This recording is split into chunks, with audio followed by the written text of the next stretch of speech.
এটি ইন্টারসেপ্টরের চেয়ে গোয়েন্দা বিমান হিসেবে ভালো কাজ করবে, ফলে এর নকশার উপর ভিত্তি করেই A-12 ফ্রিকোয়েন্সিস বা গোয়েন্দা বিমান হিসেবে তৈরি করা হয়।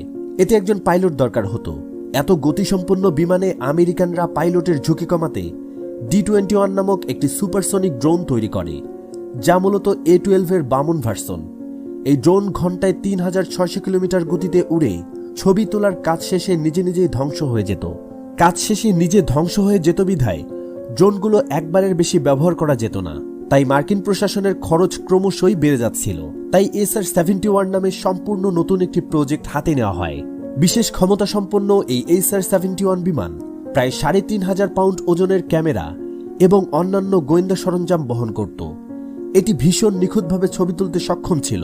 মাত্র 1 ঘন্টার মধ্যে 1 লাখ বর্গ কিলোমিটার এলাকা সার্ভে করতে পারত উচ্চগতিসম্পন্ন এই জেট বিমান।